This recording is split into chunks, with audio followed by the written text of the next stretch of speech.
Shalom Aleichem, Rabbi. This is Rabbi Yehuda Levin.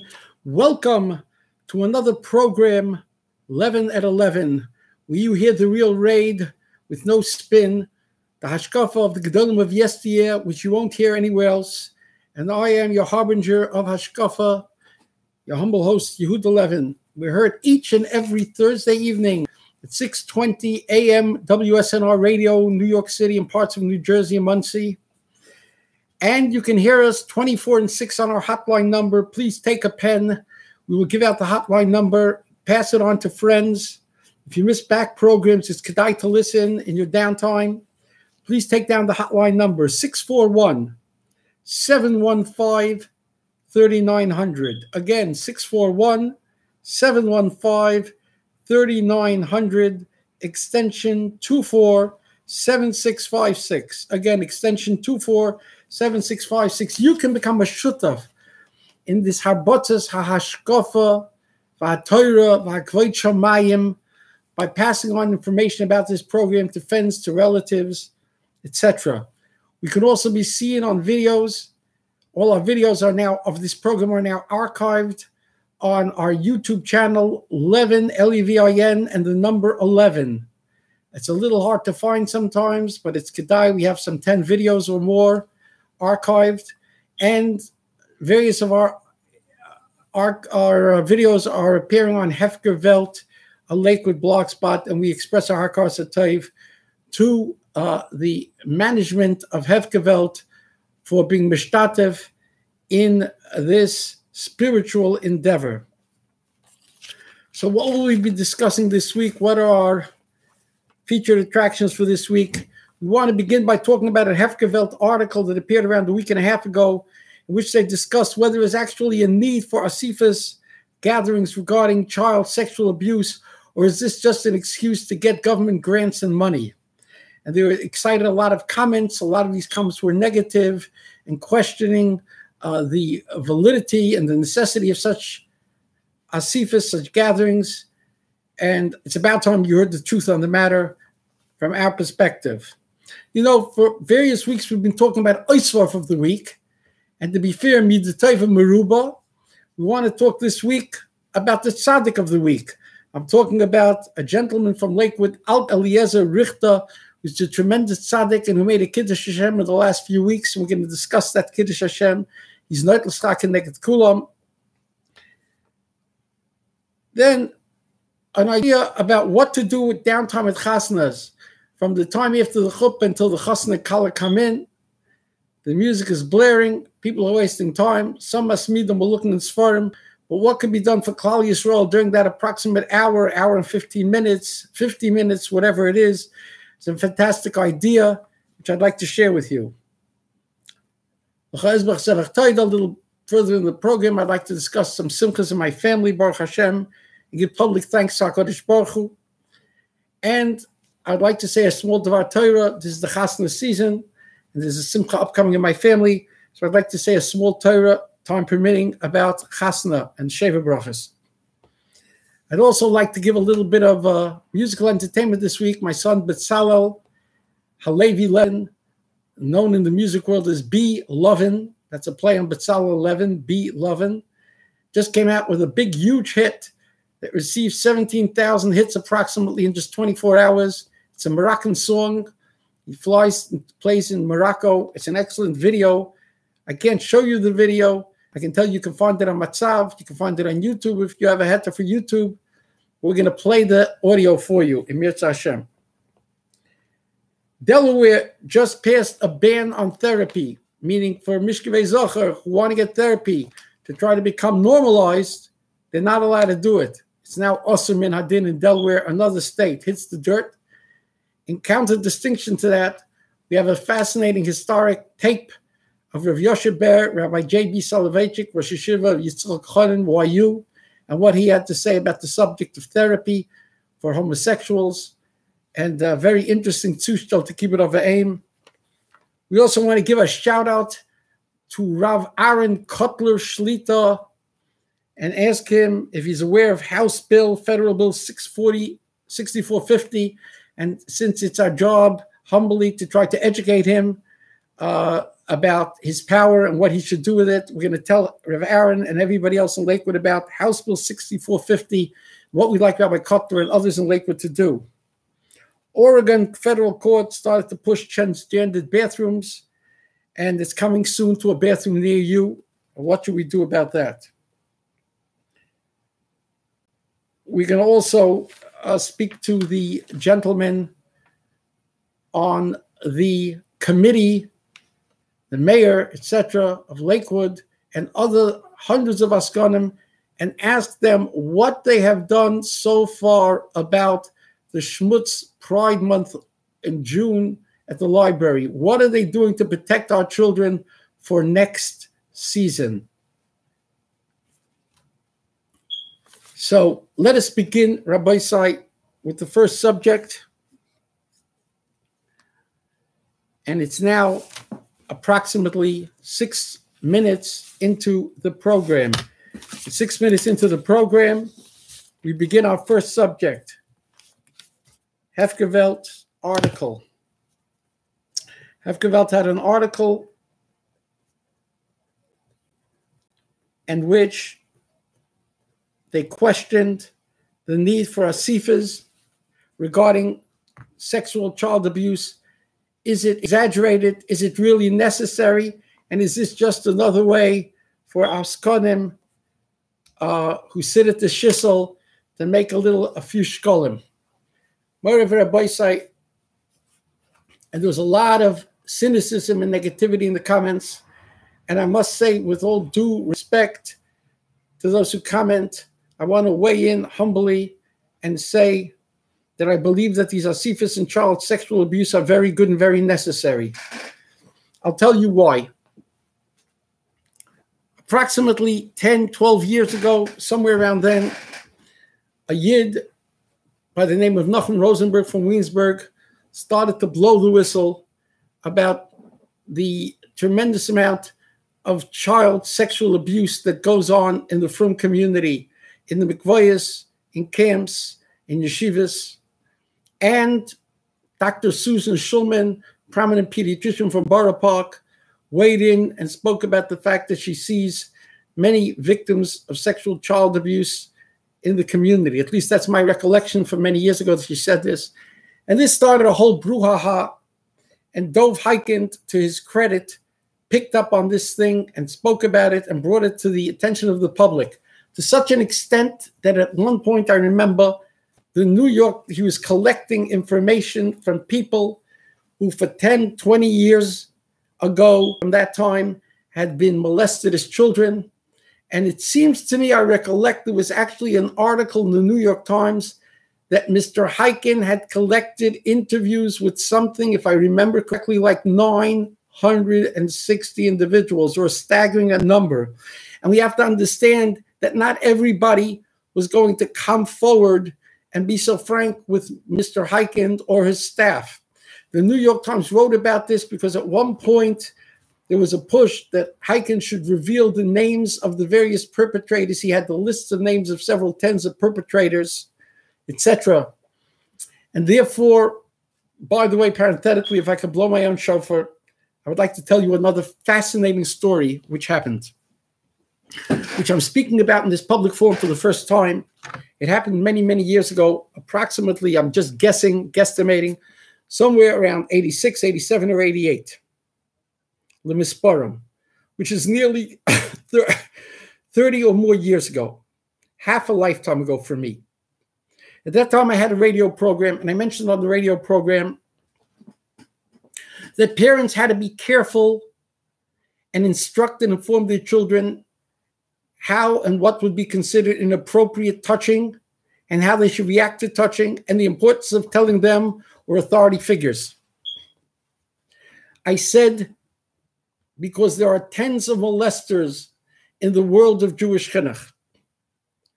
A few days later, I got a telephone call from Rabbi Shia Fishman, who is the head of Torah Messiah, and he said to me, the Rosh Yeshivas of Torah Messiah, which is like very similar to the Motzes Gedolei Torah of Agudas Yisrael, it's mostly the same personalities. would like you to come down to a meeting that they're going to have in the offices one Sunday of Torah Messiah. I said to Rabbi Fishman, may I ask you, why? What's the subject matter? He said, the Rosh Yeshivas don't inform me. But a total nar bin ich nicht. I said, could it be that I said there are tens of molesters in the world of chinuch? And by the way he hiccured, I realized that was what it was about. So again, I was around 33, 34 years old or something like that. So I want to wish you l'chaim table shalom. It's very, very hot, so excuse me if I drink a little in the middle of the broadcast.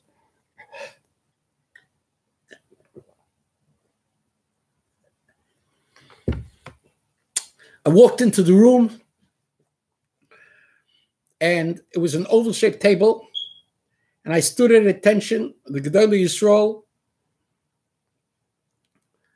sitting on the side of the oval table, almost with his back to me, was Rav Elia Svei Zatzal.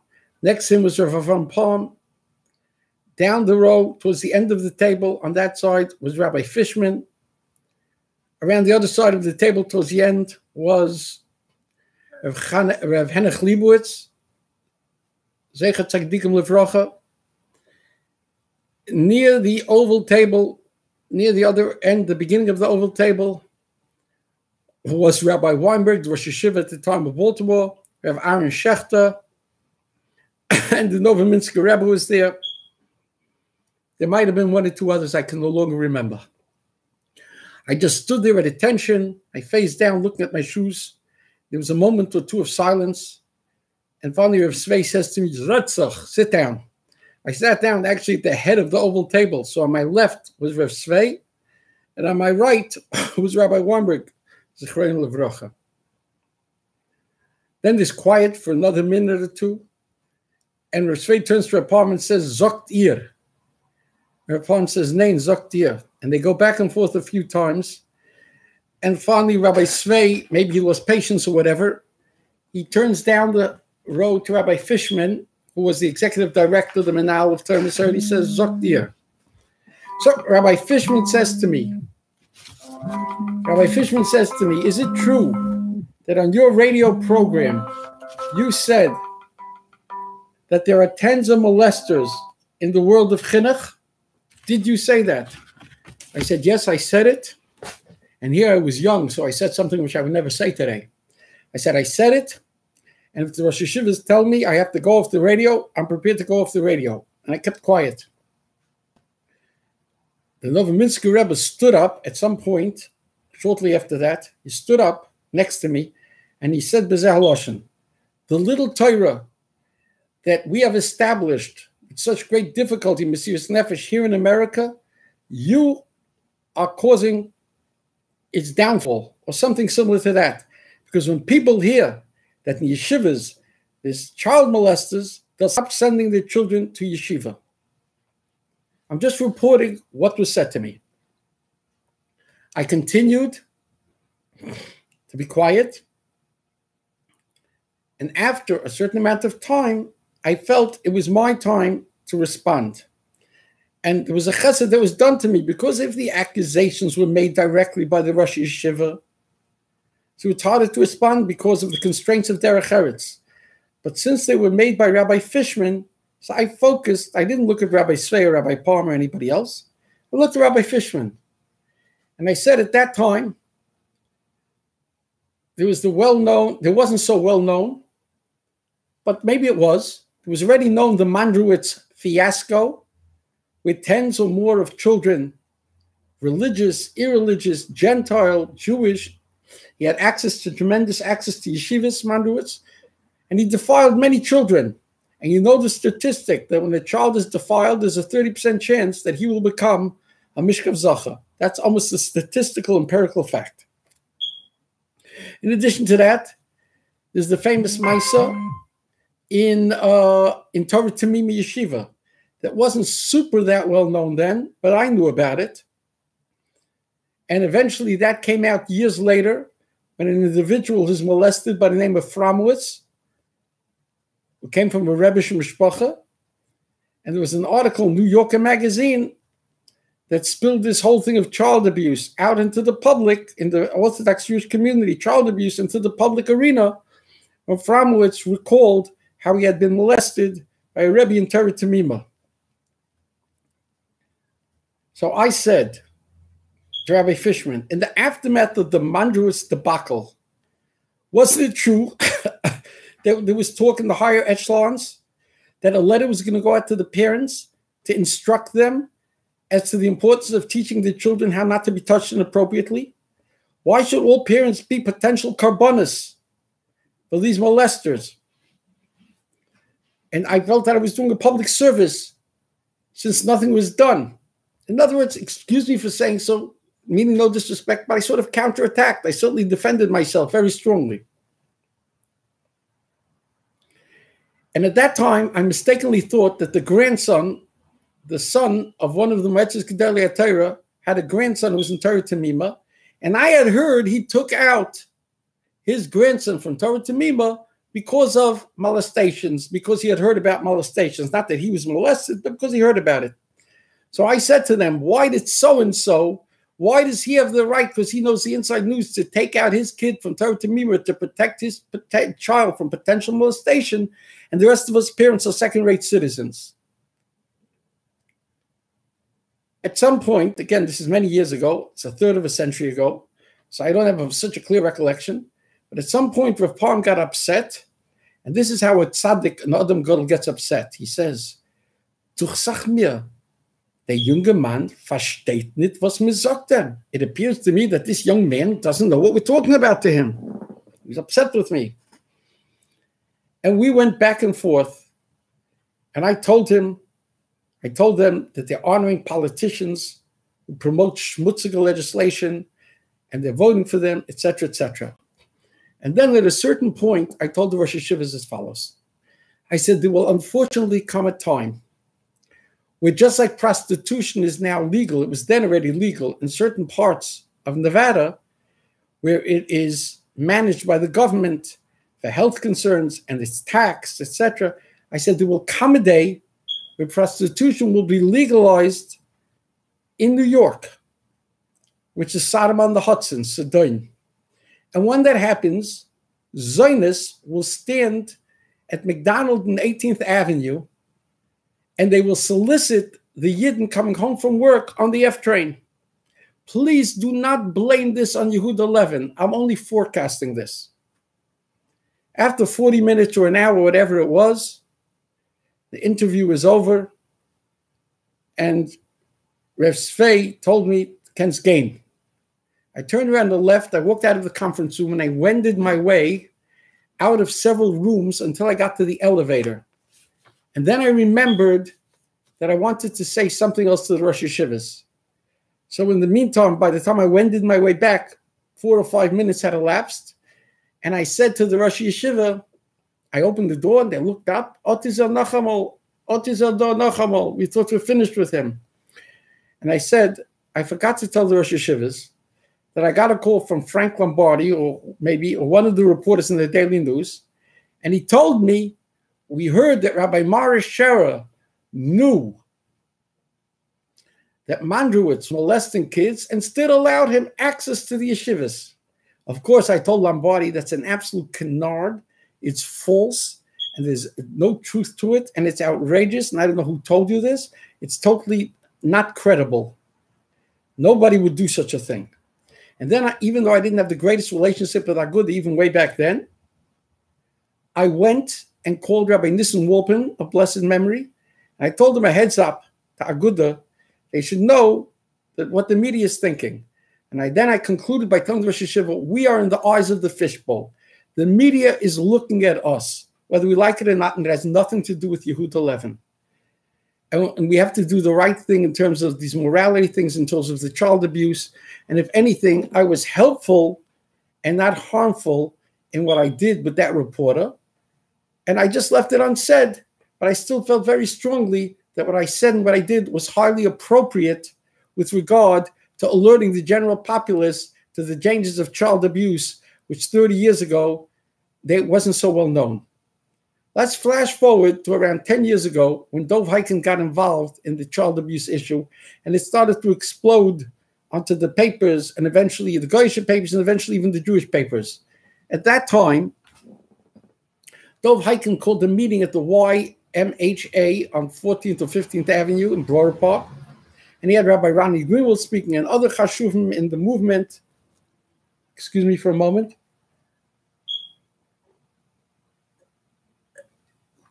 And he said as follows: I've had my run-ins with Hikind over the years. I've complimented him on some things, but I was strongly critical on different things that he's done as recently as this past year and his final year in the assembly. So I'm a straight shooter. I don't win friends and influence people. I'm not trying to win a popularity contest. I was programmed by Gedolei Yisrael, and I do exactly what I believe they programmed me to. And at that time, when I said these things about child molestation, Rav Avigdor Miller was around. He was alive. And I'm not going to tell you exactly what Rav Avigdor Miller told to certain people who came to him about Mandrowitz, but he said some very, very, very strong things. Also, Rabbi Miller attended together with the Sklerner Rebbe and the Debreciner Rav who spoke, as did Rav Miller, and the Kasher Rav who spoke. And they spoke at a sort of an asifa that was to promote my candidacy for Congress in Tavshin Mem David on Sukkot, or Tavshin Mem Hey. And Rav Miller said that as long as we're going to continue to vote for these politicians and be machabed them and have them speak at Amlech Malka, etc., etc., there are tapes of this still around today, this asifa. They don't tell you in the Yiddish tapes sold in Wiesburg that it was about Yehuda Levin. Excuse me, he was a catalyst for this. And my name was not mentioned a bunch of times, but everybody who was there understood who brought this august group together and what they were advocating. Many Gedolei Yisrael at that time signed a letter to vote for me, to vote for the Fruma candidate and against Solars. Anyhow, Reb Miller said that as long as we're going to continue to vote for the Shmus Yaks, we're going to continue to having ever-increasing cases of child molestation. That was said 2 or 3 years before this meeting took place with the Gedolei Yisrael that I had with the Gedolei Yisrael. So fast forward to 10 years ago or so in the Y, maybe a little less, maybe a little more, probably a little less. And Dov Hikind stood up at the very outset of his meeting and he said, I have to acknowledge we have here today a person who's way ahead of the curve before anybody else. He was speaking out about child sexual abuse in a very courageous way. I'm talking about Rabbi Yehuda Levin, and he acknowledged that. And I want to give kudos to Mr. Hikind for that, because over the course of the years, I was sometimes strongly critical of him. But like a lot of people who I'm strongly critical of, whether it's Yerucham Silber from Aguda or Ezra Friedlander or Simcha Felder or others, they realize that ich meine es mit der Ernstkeit, I mean it for real, it's nothing personal. But I have my job assignment like they have theirs. I was given mine by Gedolei Yisrael, and it's really nothing personal. And it's to Hikind's credit that he acknowledged what I'm doing, but I wanted to just give you this as my bona fides, as my credibility in this issue, because 30 years ago already, or more, I was learning the tzibur when the Mandrowitz thing was happening and the Torah Tamima thing was happening, etc. So to get back to Hefkervelt, I want to tell you as follows. The concept that Rav Miller said is Torah. It's the hashkafa of the Ziknei Yisrael of yesteryear. Hashem deals mida connected mida. If we show in a specific area we don't care, again, if people in 1985, I ran for mayor of New York. When I ran for mayor of New York, on election day, this very famous TV anchor, I think his name was Scarborough or something like that, Chuck Scarborough, I think. He came down in his tan raincoat. He's blonde-haired, very handsome, an Adonis, very handsome fellow. And he came special to interview me in 1985 on election day when I was running for mayor of New York against Koch to know if AIDS was a punishment from God. And I discussed it with Rev Miller, and he asked me where I could meet you. I want to come down to Brooklyn. I told him to meet me in the Svardish shul, and he came down at 10 o'clock or 11 o'clock in the morning into the Svardish shul lobby, and I spoke to him, and I did an interview with him that was on Channel 5 News that night. And he asked me, they like, thrills. They like sensationalism.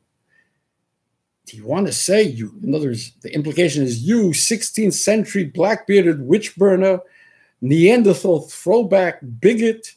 You want to say that AIDS is a punishment of God? So I said, well, I certainly don't think that God is giving us a pinch on the cheek and he's proud of our misbehavior, and that's why we're having AIDS. So what do you say? In other words, you answer a question with a question, you throw it back at him and make them look ridiculous. But anyhow, I discussed this with Rav Miller. He told me, of course, it's a punishment for HaKadosh Baruch Hu, and it's a midah keneged midah thing. So this concept of midah keneged midah is as follows.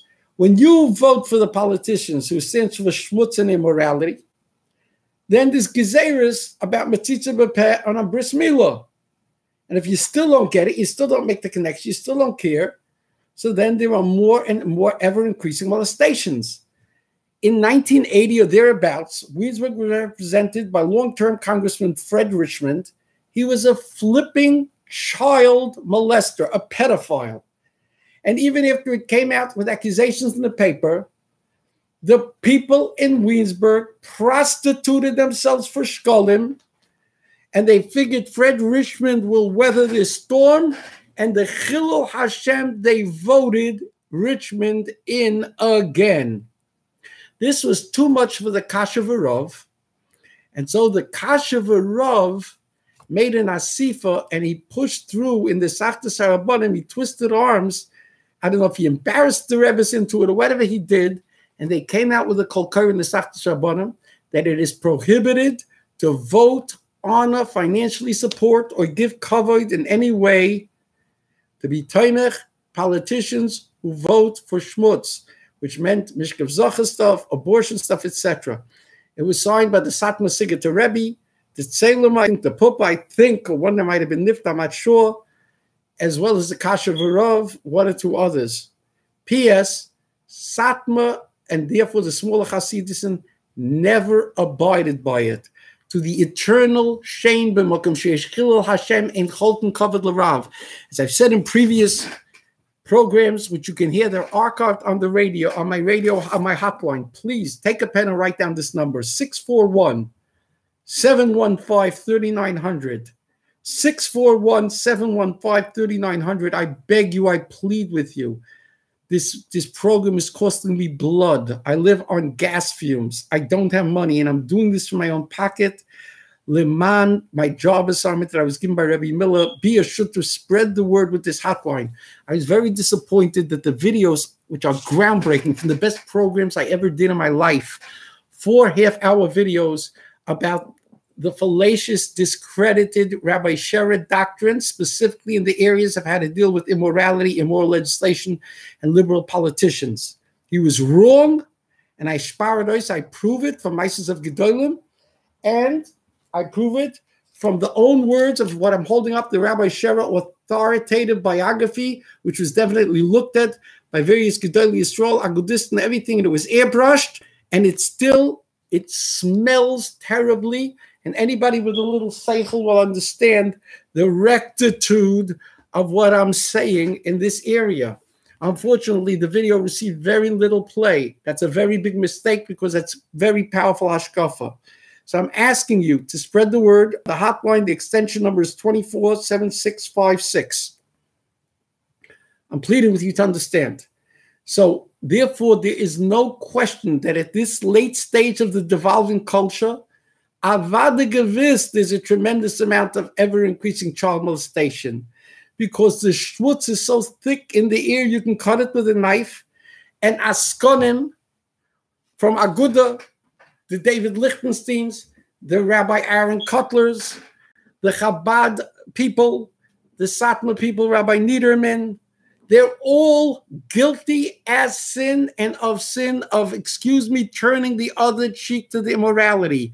And therefore, it's unquestionable that the Yesod Reb Miller said that midah keneged midah, which is not Reb Miller's chiddush. Anybody who knows Chazal, etc., knows Hashem deals midah keneged midah. I've often quoted the Orach Chaim. The Orach Chaim says the first time that Hashem gives a punishment, you can connect it very easily. The punishment fits the crime. He said this on the Posik, Afani b'chamas keri in Vayikra. He said, as you don't pay attention, you ignore. The second time, the punishment is less obvious. By the third or fourth time, you don't see the connection. You lost the right nistumu einechem.